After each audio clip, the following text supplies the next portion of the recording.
السلام عليكم يا شباب واهلا بيكم في فيديو جديد. الفيديو ده هيكون اخر فيديو في سلسله ال UX ديزاين بروسيس، ولا هنتكلم فيه عن البروتوتايبنج وهنتكلم عن اليوزابيليتي تيستنج والاتريشنز، وبرضه هندردش مع بعض كده في ايه اللي احنا نعمله بعد ما نعمل التعديلات او نطلع لايف بالتعديلات اللي بتتم على المشاكل اللي بنواجهها. هنبتدي مع بعض سريعا كده على البروتوتايبنج. طبعا احنا الفيديوهات اللي فاتت غطينا فيها اليوزر ريسيرش وطلعنا بيه بكل الداتا اللي جمعناها من خلال السيرفيز او اليوزر انترفيوز او الكومبيتيشن اناليسيز، وكل الريسيرش اللي احنا عملناه طلعنا بيه في الاخر بعده مشاكل كده بيواجهوها اليوزرز بتوعنا. وبعد كده عملنا الايديشن او عملنا بالتحديد البرين ستورمنج اللي طلعنا بيه بافكار معينه لكل مشكله اليوزرز بيواجهوها. وفي المرحله دي هنبتدي ان احنا نعمل التصميم بقى نفسه، خطوه البروتوتايبنج. طبعا خطوه البروتوتايبنج بتختلف على حسب احنا يعني بنعمل تعديل معين في مشكله معينه في برودكت معين، ولا بنبتدي من الاول خالص. لو بنبتدي من الاول خالص ممكن ان احنا نعمل واير فريمنج بسيط لو فيديليتي، يعني نعمل اي سكتشات اي حاجه بس مجرد تعرف اليوزرز او توري اليوزرز اللي احنا هنتست عليهم شكل الحاجه عامل ازاي، بحيث ان هم يقدروا يتخيلوها. طبعا كل ما كانت التفاصيل اكتر كل ما كان افضل، ولكن يفضل في المرحله دي ان احنا ما نضيعش وقت كتير، لان ممكن يبقى في مشاكل نقعد نحل فيها كذا مره. فبالتالي كل ما نقلل من الوقت المستغرق في عمل الواير فريمز دي كل ما كان افضل. ولكن احنا في الحاله بتاعتنا هنا احنا هنعدل بتصميم عادي خالص، فيجوال مارك ابس عاديه جدا، كانها التصميم الحقيقي الفعلي يعني. وده اللي احنا هنتبعه في الفيديو بتاعنا او في حل المشكله اللي معانا في الكيس ستادي بتاعتنا. اول حاجه عندي خالص، هنمر سريعا كده بالمشاكل اللي هنستعرض البروتوتايبس بتاعتها او المارك ابس بتاعتها. اول مشكله خالص اللينكثي تشيك اوت بروسيس، ودي هنخلي طبعا في سنجل تشيك اوت بيج واوتو سيف طبعا هيحصل، بس ده مش هنستعرضه في الديزاين، ولكن هو هيتم من قبل الديفلوبرز ان هم يسيفوا الداتا. ممكن يبقى فيه بس انديكيشن بسيط كده ان هو انت الانفورميشن بتاعتك هتبقى سيفد في اي وقت انت بتدخل اي داتا في التشيك اوت بروسيس بتاعتك. تاني حاجه technical difficulties دي برضو هنسيبها للديفلوبرز، ولكن هنتست معاهم في الاخر. المشكله الثالثه lack of secured payment badges. طبعا هو في مشكله اللي هي بتاعه ال unclear costs، هنغطيها في بروتوتايب تانية في الاخر او ماك اب تانية في الاخر، انا بس عشان دي بتاعه التشيك اوت هي دي اللي احنا هنركز عليها دلوقتي، ولكن في اخر الفيديو هنعمل او بعدها على طول هنعمل التانية. lack of secured payment badges، ان احنا نظهر badges توحي ان في secured payments على البلاتفورم دي، لان هي اوريدي موجوده في الباك اند ولكن هي مش ظاهره لليوزرز، ده المقصود. ability to save information، حته personalized user profiles بحيث ان اليوزر يقدر يختار ايه هي البيمنت ميثودز او الشيبنج ادريسز اللي تظهر باي ديفولت لما يجي يعمل تشيك اوت. البرومبت لو هو ما عملش اي حاجه سيفد از ديفولت وهو بيدخل الداتا، ممكن في الاخر بغض يعني ممكن يكون هو نسي، فاحنا نظهر له زي دايلوج كده او بوب اب تطلع له وتقول له ان انت لو عايز سيف الانفورميشن بتاعتك، وهنشوف مع بعض هنعملها ازاي. والسيف از ديفولت تبقى موجوده في الادرسز وفي البيمنت انفورميشن، وبرده الكاش اون ديليفري ان هي تضاف ك بيمنت ميثود. تمام، يلا بينا بقى نشوف كده الديزاين اللي احنا وصلنا له. قبل ما نشوف الديزاين تعالوا الاول نبص على الديزاين القديم او الديزاين اللي موجود بالفعل. تمام، ده الديزاين الموجود بالفعل زي ما احنا شايفين، هو التشيك اوت بيتعمل عن طريق ستيبر، ولكن مفيش اي انديكيتورز احنا فين. تمام، انت ما تعرفش انت الستيبر ده من كام خطوه، هيخلص امتى، مفيش اي معلومات واضحه عنه. دي اول سكرين، هو تقريبا كان 4 خطوات. بعد كده بنختار الشيبنج ميثود، بعد كده بنختار البيمنت ميثود والديسكاونت كودز، بعد كده الاوردر ريفيو والبيلينج سمري. اوكي، ده كده الديزاين القديم. طيب لما احنا جينا نطبق بقى الحلول بتاعتنا في الديزاين اللي احنا عملناه واللي احنا اشتغلنا عليه احنا التيم بتاعنا، اول حاجه عملناها احنا عملنا سبليت بيج مقسومه نصين، نص جزء في الشمال اللي هو فيه الداتا اللي هندخلها، وجزء في اليمين اللي هو فيه بس الريفيوز وفيه بعض الاكشنز البسيطه. طيب بعد ما قسمنا الصفحه لنصين كده لقينا ان الجزء اللي هيبقى عليه فوكس اكتر او اليوزر هيشتغل عليه اكتر هو اللي هيبقى الجزء الشمال ده، اللي هو هيحط فيه الداتا بتاعته سواء شيبنج او بيمنت او الكلام ده كله. هنا الاكشنز هتبقى بسيطه جدا وهيبقى مجرد معظم الوقت هيبقى ريفيوز بس. ف يعني قُلنا لأ خلاص إحنا نزوّد شوية من حجم دي ونخلّي الfocus هنا أكتر شوية visually ونقلل الfocus من هنا شوية. فاللي إحنا عملناه إن إحنا يعني غطينا بمساحة أكبر شوية، ولكن لو هناخدها percentages مثلًا دي تبقى 70% الجزء اللي على الشمال، والجزء اللي على اليمين ده يبقى 30%. خلّينا الcards اللي على الجزء الشمال كلّها باللون الأبيض، بحيث تبقى popping شوية عن اللي على الجزء اللي بالbackground color هنا في الناحية اليمين. بالتالي إحنا كده وصلنا لشكل visually تمام، وفي نفس الوقت الfocus موجود أكتر على الجزء ده، وزي ما قُلنا ده مجرد للreviews بس. إيه اللي بيحصل، إيه التعديلات اللي إحنا عملناها؟ خلّينا الshipping address في تعديل بسيط أوي في الinput بتاعه، إن مثلًا الstreet ده كان 2 inputs طوال كده بالfull width بتاع الcard ده، خلّينا إن هو حتّة صغيّرة كده مش مستاهلة إن هي تبقى طويلة أوي كده، لإن الinputs ما بتبقاش محتاجة إن هي تبقى في input field طويل أوي كده.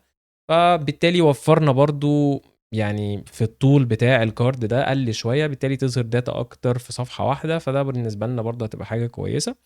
وحطينا الcheck box بتاع mark as default shipping address إن ده يبقى الdefault بعد كده لمّا آجي أشتري في المَرّة اللي بعدها.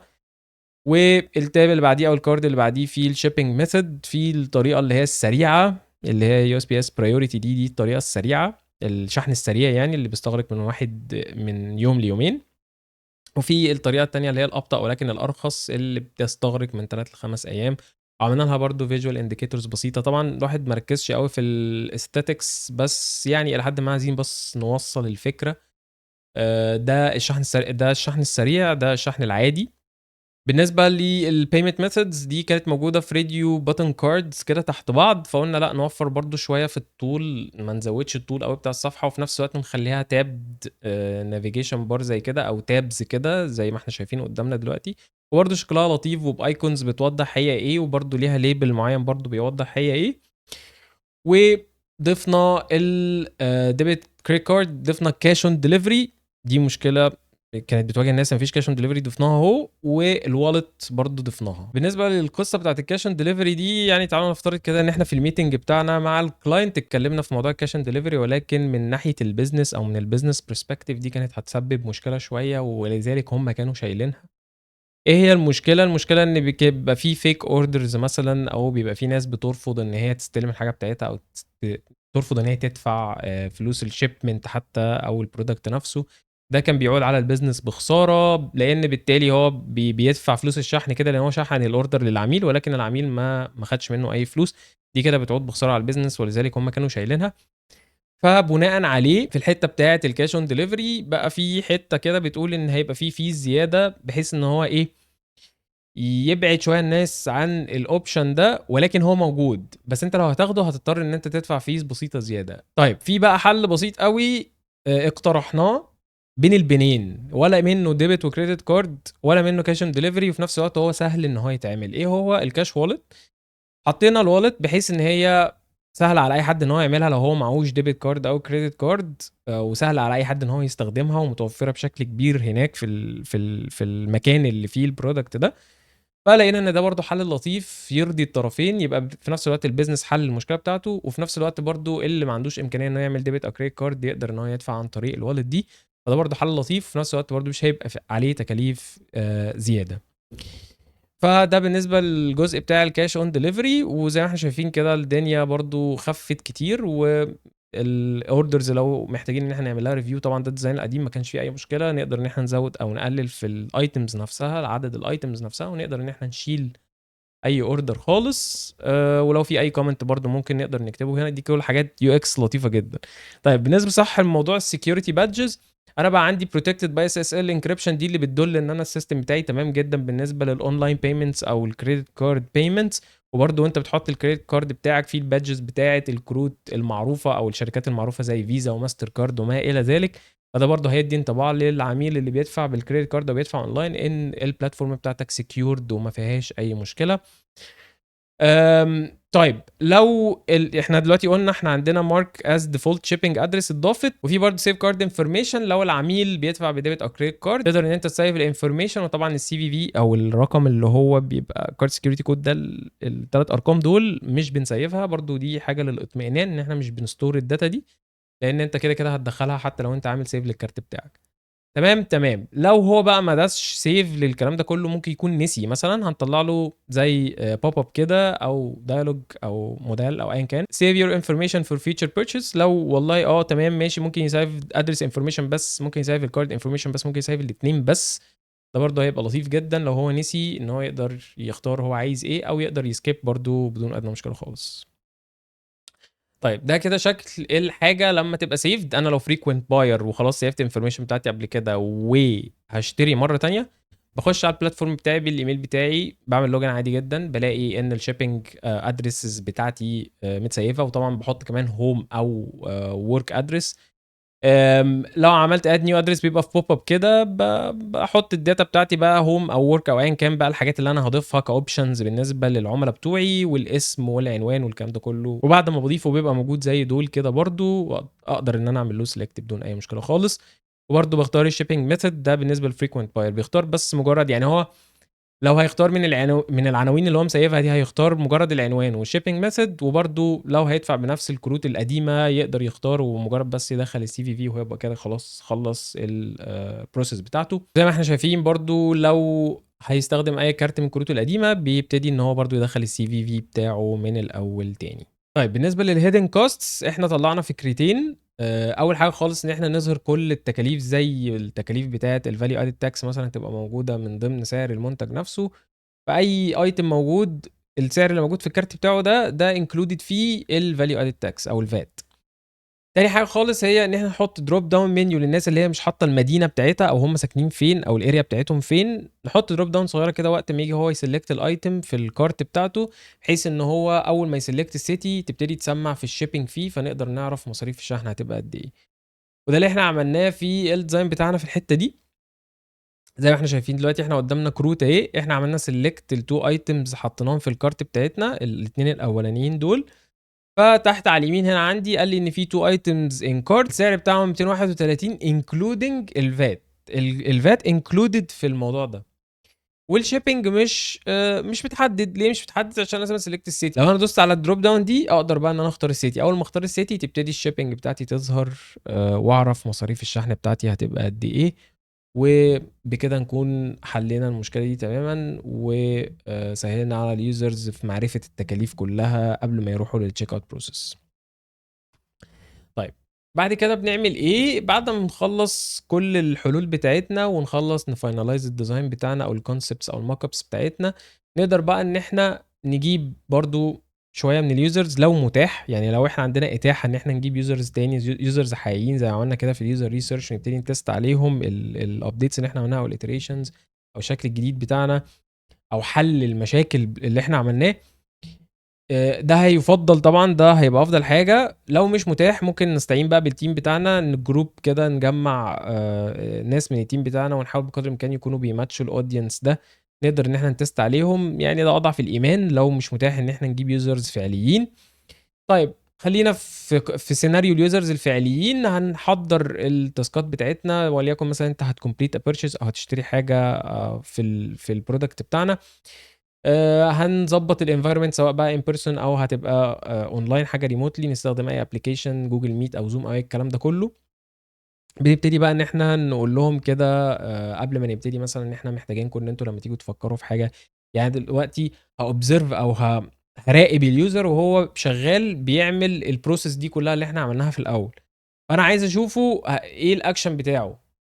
وطبعا يعني يفضل ان انت تبقى رابطها بحاجه انتر اكتف، تبقى موجوده انتر اكتف. يعني نعمل بقى بروتوتايبنج ان هو مثلا هيدوس نيكست يروح كذا الكلام ده كله. الحاجه لما تبقى انتر اكتف هتعرف تديله تجربه فعليه للمنتج. ودي فايده البروتوتايبنج وليكن على فيجما، ان انت وانت بتعمل التيست انت رابط الزراير بالسكرين اللي بعدها، يقدر يرجع يقدر يمسح اي اكشن بياخده انت رابطه وحطه بطريقه ان اليوزر لو استخدم المنتج او جاي تيست يبقى كل حاجه شغاله كانه هو على ويب سايت او على ويب اب او ايا كان. فانت بتسيت الجراوند رولز، بتقول ان والله يفضل ان انت لما تيجي تكون بتفكر في حاجه او ايا كان اللي انت بتعمله، يعني حاول تتكلم كده وانت شغال. وانت بتوبزرف زي ما قلنا. طبعا انت ما بتعملش اي حاجه، ما بتعملش اي جايدنس، ما بتقولوش يعمل ايه او ما يعملش ايه، انت بتسكت بتوبزرف بس، بتراقب بس. وطبعا يفضل ان انت تريكورد السيشن بس تاخد اذن اليوزر اللي انت بتعمل عليه التست ده.